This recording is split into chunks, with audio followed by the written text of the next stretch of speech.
Hello traders, good morning. ഇന്ന് April 16 ബുധനാഴ്ചയാണ്. അപ്പം നമുക്കറിയാം നാളെ എക്സ്പയറി ഡേയും കൂടെയാണ്. അപ്പം മാർക്കറ്റ് ഇന്നലെ ഹ്യൂജ് ഒരു 500 പോയിന്റ് ഗ്യാപ്പ് അപ്പ് ഓപ്പൺ ചെയ്ത് സസ്റ്റെയിൻ ചെയ്ത ഒരു ഡേ ആയിരുന്നു ഇന്നലെ ദിവസം. അതിനുശേഷം മാർക്കറ്റ് നിങ്ങൾക്ക് ഇവിടെ കാണാൻ പറ്റും, വളരെ വ്യക്തമായിട്ട് കാണാൻ പറ്റുന്ന ഒരു കാര്യം വെച്ച് കഴിഞ്ഞാൽ ഇത് 5 മിനിറ്റ് ചാർട്ടാണ് നിഫ്റ്റിയുടെ. നിഫ്റ്റി എൻറ്റയർ ഡേയും ഓപ്പൺ 5 മിനിറ്റ് ക്യാൻഡലിൽ ഒരു ഇൻസൈഡ് ബാർ ആയിട്ട് ഫോം ചെയ്തിട്ട് എൻറ്റയർ ഡേ ഈ ഒരു ഓപ്പൺ 5 മിനിറ്റ് ക്യാൻഡലിന്റെ ഹൈയോ ലോയോ ബ്രേക്ക്ഔട്ടോ അല്ലെങ്കിൽ ബ്രേക്ക് ഡൗണോ ചെയ്തിട്ടേ ഇല്ല ഇന്നലെ. അപ്പം അത്രയ്ക്കും, അതായത് 500 പോയിന്റ് ഗ്യാപ്പ് അപ്പിന് ശേഷം നിഫ്റ്റി മുകളിലോട്ടോ താഴോട്ടോ ഇല്ലെന്നുള്ള രീതിയിൽ ഒരുമാതിരി പശ ഒട്ടിച്ച പോലെ അങ്ങ് ഒരു സ്റ്റക്കായി പോയി. അപ്പം ഇങ്ങനത്തെ ദിവസങ്ങൾക്ക് ശേഷം വരുന്ന ദിവസങ്ങളിൽ സാധാരണ മുകളിലോട്ടോ താഴോട്ടോ ചിലപ്പോൾ നല്ലൊരു മൂവ്മെന്റ് നമുക്ക് കിട്ടാനുള്ള പോസിബിലിറ്റി ഉണ്ട്. അപ്പം എന്നെ സംബന്ധിച്ച് ഇപ്പം നിങ്ങൾക്ക് ഇവിടെ അറിയാം, ഇന്നലെ ഒരു 500 പോയിന്റ് ഗ്യാപ്പ് അപ്പ് ഓപ്പൺ ആണ്. അപ്പം ഇന്നലത്തെ ഒരു ഹ്യൂജ് ഗ്യാപ്പ് ഫില്ല് ചെയ്യാനുണ്ട് നിഫ്റ്റിയിൽ.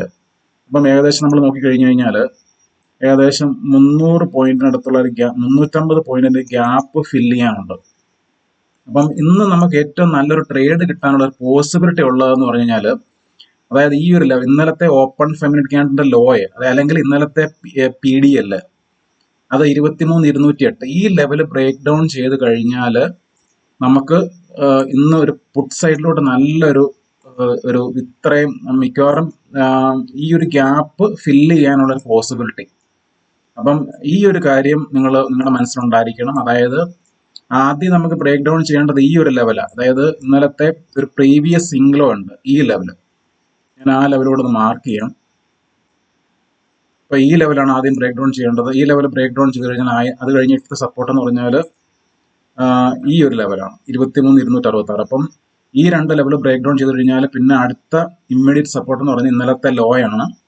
അതും കൂടെ ബ്രേക്ക് ഡൗൺ ചെയ്തിട്ട് റീടെസ്റ്റ് കിട്ടുവാണെന്നുണ്ടെങ്കിൽ നിങ്ങൾക്ക് ഒരു ചെറിയ SL ഇട്ടുകൊണ്ട് നിങ്ങൾക്ക് പുട്ട് മേടിക്കാം. അതിന്റെ ടാർജറ്റ് നിങ്ങൾക്ക് അത് നിങ്ങളുടെ ഇഷ്ടം പോലെയാണ്. അതായത് നിങ്ങൾക്ക് ഇപ്പം നോർമലി നമ്മൾ ഈ ഒരു ഗ്യാപ്പിന്റെ ഒരു സപ്പോർട്ട് ഇവിടെ ബ്രേക്ക് ഡൗൺ ചെയ്ത് കഴിഞ്ഞാൽ നോർമലി ഈ ഗ്യാപ്പ് ഫില്ല് ചെയ്യണം. അപ്പം അതുകൊണ്ട് ഒന്നെങ്കിൽ ഈ ഒരു ടാർജറ്റ് അല്ലെങ്കിൽ ഈ ഒരു ഗ്യാപ്പ് ഫില്ലിങ്, അപ്പം ഏതാണെന്ന് വെച്ചാൽ അങ്ങനെ. അപ്പം നിങ്ങൾ ഏതായാലും ഇന്നത്തെ ഒരു ദിവസം ഈ ഒരു ഗ്യാപ്പ് ഫില്ലിങ് നടക്കുന്നുണ്ടോ എന്നുള്ളതാണ് നിങ്ങളിന്ന് വാച്ച് ചെയ്യേണ്ടത്.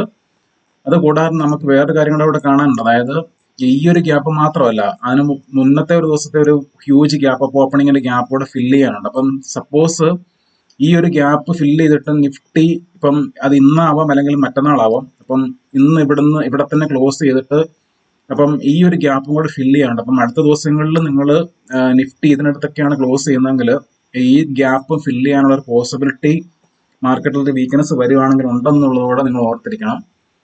ഈ മുകളിലോട്ടാണെങ്കിൽ നമ്മൾ നോക്കിയാൽ കാണാൻ പറ്റുന്ന ഒരു കാര്യം കഴിഞ്ഞാൽ നിഫ്റ്റി അതിന്റെ ഒരു ബിഗ് ഫോൾ എവിടെ നിന്നാണ് സ്റ്റാർട്ട് ചെയ്തത്, അവിടെ ഒരു സപ്പോർട്ട് ആ ഒരു ലെവലിൽ എത്തി നിഫ്റ്റി. അപ്പം ഈ നിഫ്റ്റിയെ സംബന്ധിച്ച് ഒരു ഫർദർ അപ്സൈഡ് കാണണമെങ്കിൽ ഈ ഒരു ലെവലിന് മുകളിൽ ഒരു 2-3 ദിവസങ്ങൾ സസ്റ്റെയിൻ ചെയ്ത് കഴിഞ്ഞാൽ വീണ്ടും അടുത്ത ലെവലിലോട്ട് നമുക്ക്, അല്ലെങ്കിൽ ചിലപ്പോൾ ഇന്നിപ്പം ഇതിന്റെ മുകളിൽ തന്നെ സസ്റ്റെയിൻ ചെയ്യുവാണെങ്കിൽ, അതായത് ഈ ഒരു ഇന്നലത്തെ ഹൈക്ക് മുകളിൽ സസ്റ്റെയിൻ ചെയ്യുവാണെങ്കിൽ നിഫ്റ്റിയിൽ വീണ്ടും ഇന്ന് ഒരു അപ്സൈഡ് മൂവ്മെന്റ് പ്രതീക്ഷിക്കുക. പക്ഷെ എന്തുമാത്രം ഇന്നലെ 500 പോയിന്റ് ഗ്യാപ്പ് ഓപ്പൺ ചെയ്തു, അത്രയും അത് സസ്റ്റെയിൻ ചെയ്തു. അപ്പൊ ഇന്നും ഇതുമാത്രം അത് നടക്കുമെന്നുള്ള നമുക്ക് അറിയത്തില്ല. അപ്പൊ അതുകൊണ്ട് ഇന്നത്തെ ദിവസം നമുക്ക് ഏറ്റവും നല്ല ട്രേഡ് കിട്ടാനുള്ള പോസിബിലിറ്റി ഞാൻ പറയുന്നു. അതായത് ഈ ഒരു ഗ്യാപ്പിന്റെ ഈ ഒരു സപ്പോർട്ട് ലെവൽ ബ്രേക്ക് ഡൗൺ ചെയ്ത് കഴിഞ്ഞാൽ ഇവിടെയാണ് നമുക്ക് ഏറ്റവും കൂടുതൽ നല്ലൊരു റിസ്ക് റിവാർഡ് കിട്ടുന്ന ഒരു ട്രേഡ് ഓപ്പർച്യൂണിറ്റി ഉള്ളത്. അപ്പൊ അതുകൊണ്ട് ഈ ഒരു കാര്യം നിങ്ങൾക്ക് മനസ്സിൽ വെക്കുക. വീണ്ടും ഇതിനകത്താണ് നിഫ്റ്റി ഇന്ന് ട്രേഡ് ചെയ്യുന്നതെങ്കിൽ യാതൊരു കാരണവശാലും എൻട്രി എടുക്കാതിരിക്കുക. കാരണം ഇതിനകത്ത് വീണ്ടും നമ്മൾ ട്രാപ്പിലായി പോകും. കാരണം നാളെ എക്സ്പയർ ചെയ്യണം. അപ്പം പ്രീമിയം നന്നായിട്ട് മെൽറ്റ് ചെയ്യും. അതുകൊണ്ട് ഐദർ ഈ ഒരു ഇന്നലത്തെ ഹൈക്ക് മുകളിലോട്ട് അല്ലെങ്കിൽ ഇന്നലത്തെ ലോയ്ക്ക് താഴോട്ട്, ഈ രണ്ടിടത്താണ് നമുക്ക് ഏറ്റവും കൂടുതൽ നല്ല ഓപ്പർച്യൂണിറ്റി ഉള്ളത് ഇന്നത്തെ ദിവസം. അതുകൊണ്ട് ഈ കാര്യം മനസ്സിൽ വെച്ച് ട്രേഡ് ചെയ്യുക. Okay, thank you.